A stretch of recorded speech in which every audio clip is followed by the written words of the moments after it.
সাদিক এগ্রোকে অনৈতিক সুবিধা দেওয়ার অভিযোগে সাভারের কেন্দ্রীয় গো প্রজনন ও দুগ্ধ খামারে অভিযান চালিয়েছে দুদক। নিষিদ্ধ ব্রাহ্মা জাতের গরুর খোঁজে কেরানীগঞ্জের ভাকুরতায় সাদিক এগ্রোর খামারেও অভিযান চালায় দুদক। অভিযানে ব্রাহ্মা জাতের 5টি গাভী ও 7টি বাছুরের সন্ধান মেলে। জেমসন মাহবুবের প্রতিবেদন। 15 লাখ টাকার ছাগল কেনাকে কেন্দ্র করে তোলপাড় সারা দেশ। ক্রেতার আয় অনুসন্ধানের পর এবার দুদক হানা দিল কেরানীগঞ্জের ভাকুরতায় সাদিক এগ্রো ফার্মে।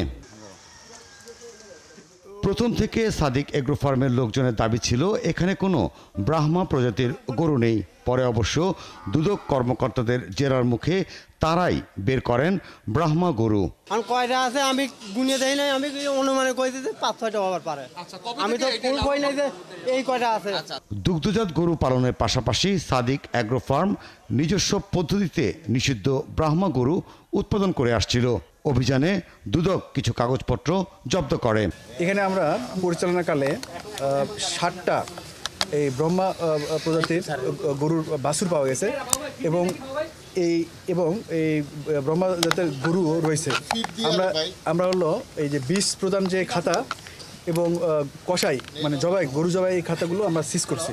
2021 সালে অভিযোগ ওঠে জালিয়াতি করে আমেরিকা থেকে 18টি নিষিদ্ধ ব্রাহ্মা জাতের গরু আমদানি করে সাদিক এগ্রো। সঠিক কাগজপত্র না দেখাতে পারায় সেসব গরু জব্দ করে রাখা হয় সাভারের কেন্দ্রীয় গো প্রজনন ও দুগ্ধ খামারে। 2024 সালে সেই গরুর মাংস বিক্রির কথা বলে নিলামে কিনে নেয় সাদিক এগ্রো। সেই কারসাজির খোঁজে সাভারের কেন্দ্রীয় গো প্রজনন ও দুগ্ধ খামারে অভিযান চালায় দুদক। জিজ্ঞাসাবাদ করা হয় প্রতিষ্ঠানের পরিচালককে। 2021 সালে অবৈধভাবে ইউএস থেকে আমদানিকৃত ব্রাহ্মা প্রজাতির 18টি গরু কাস্টম কর্তৃক জব্দ করা হয়। জিজ্ঞাসাবাদের পরই অফিস থেকে সটকে পড়েন পরিচালক। তবে দুদক জানায় সাদিক এগ্রোর জালিয়াতির বিষয়ে কিছু কাগজপত্র তারা জব্দ করেছে, যা যাচাই বাছাই করে পরবর্তী ব্যবস্থা নেওয়া হবে। জেমসন মাহবুব, 71, সাভার।